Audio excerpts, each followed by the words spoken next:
Bienvenidos al Semanario de la Llave, soy Jorge Garcés, director de este espacio virtual, y a continuación los hechos noticiosos de la semana. Noticia en desarrollo.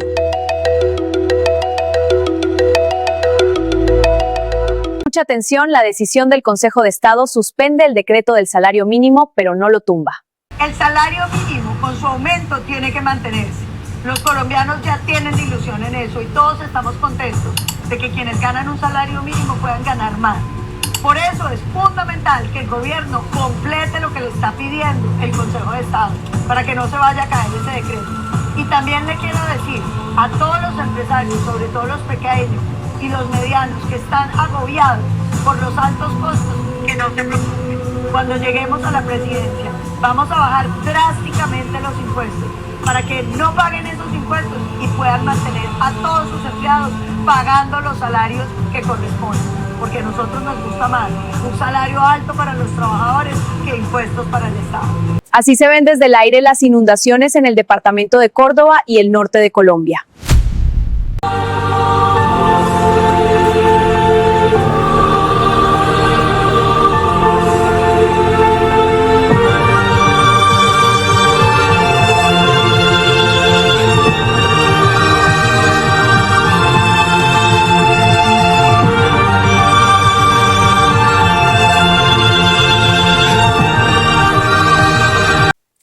Pero entonces, ¿cuál sería la solución?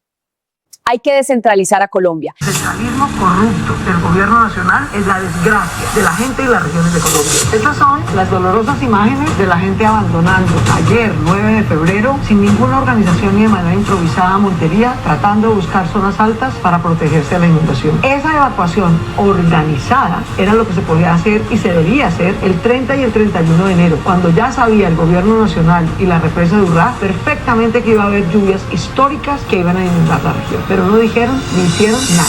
En Montería al menos todavía pueden salir porque tienen vía. En cambio, en el norte de Urabá, la vía entre Necoclí, Arboletes y Montería completamente destruida. Así que la gente está atrapada bajo el agua y se demorarán semanas en poder salir de su propia región.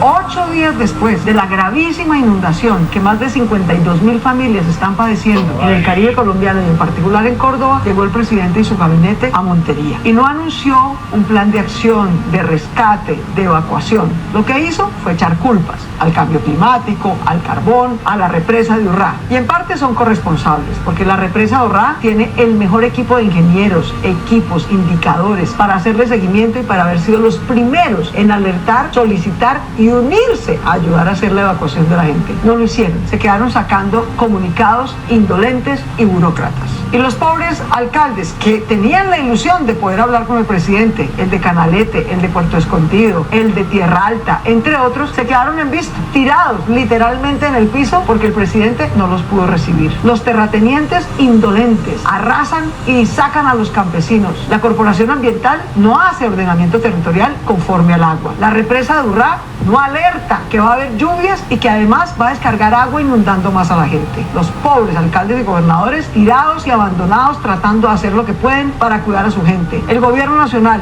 llega 8 días después, no los recibe, no los atiende, los regaña y le echa culpas a los demás. Esta magistral caricatura de Bacteria resume bien todo lo que acabo de decir. Para la campaña de Cepeda, si hay recursos. Para la campaña del Pacto, si hay recursos. Para que se robaran los políticos costeños y el gobierno nacional la plata de la Unidad Nacional de Gestión del Riesgo, si hay recursos. Pero para la gente y los alcaldes de Córdoba ni hubo tiempo ni hay recursos. El centralismo corrupto del gobierno nacional es la desgracia de la gente y las regiones de Colombia. El presidente Petro tiene plata para unas cosas y para otras no. No tenemos plata para la campaña por la vida, para vacunar, no tenemos plata para pagar la sustitución de cultivos, no tenemos plata para muchas necesidades urgentes, no tenemos plata porque el Congreso quitó la ley.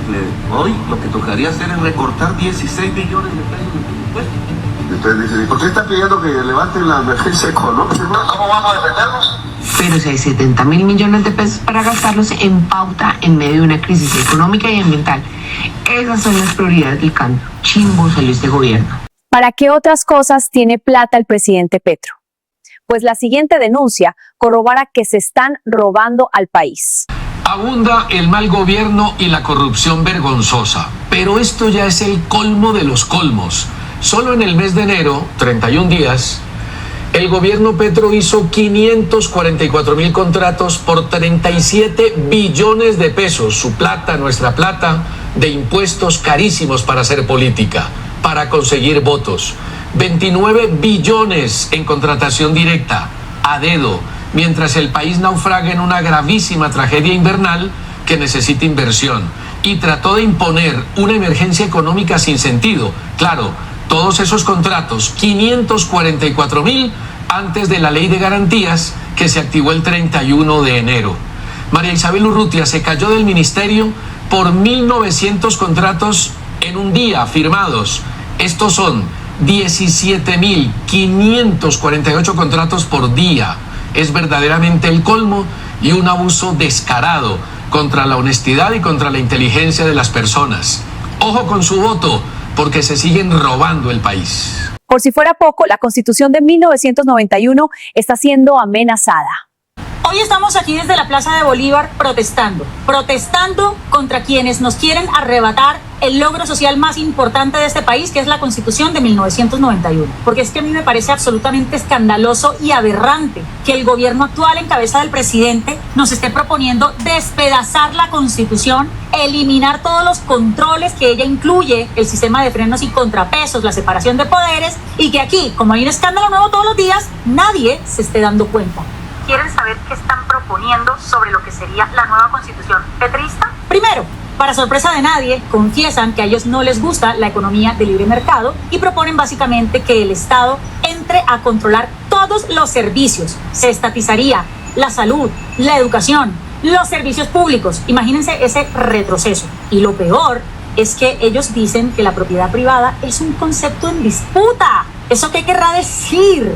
Que ¿es el Estado el que va a controlar la propiedad privada o sí que la propiedad privada es un concepto en disputa? Hágame el favor. Segundo, le quieren quitar la autonomía al Banco de la República, así como lo oyen. Ya el banco no podría fijar de manera autónoma, por ejemplo, tasas de interés. No, el Banco de la República sería un apéndice de las metas en economía del gobierno. Tercero, quieren que la Constitución prohíba la minería y el petróleo.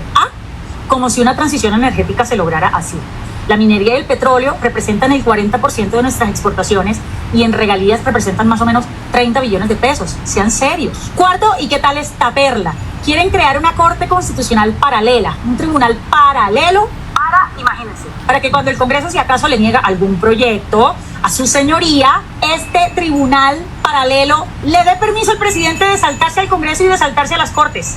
Imagínense. Y en la misma línea proponen una reforma política para que sea el presidente el que hace la ley cuando el Congreso le niegue algo y para lo cual el tribunal paralelo le da permiso de hacer esa ley al presidente solamente. O sea, yo sé, es un enredo y un disparate. Y finalmente quieren poner un tercio de la Asamblea, que tendría 125 delegados, a dedo por ellos. O sea, quieren tener las mayorías que no lograron construir en el Congreso. Es hora de que Colombia se una para elegir un Congreso que en 2026 llegue a proteger la Constitución de 1991 e impida que Gustavo Petro y su proyecto político la destroce. Se naturalizó la violencia política en Colombia.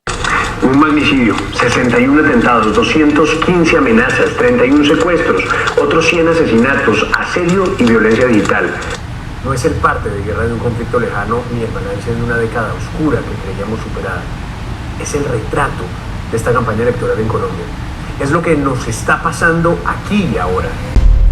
El Tigre se defiende. La abogada de Murcia es una señora que aspira a la presidencia de la República. El marido de la señora es contratista del gobierno de Petro. El marido de la señora es socio de Roy Barreras y de Juan Fernando Cristo. Y qué casualidad que Murcia denuncia 18 años después cuando yo voy de primero en las encuestas. Estos fueron los hechos noticiosos más relevantes de los últimos días. Jorge, tienes la palabra. Bueno, esto ha sido todo por esta semana. Les dejo una reflexión en programa layave.com y nos vemos dentro de 8 días con más temas de interés o antes si el mundo nos necesita. Chao.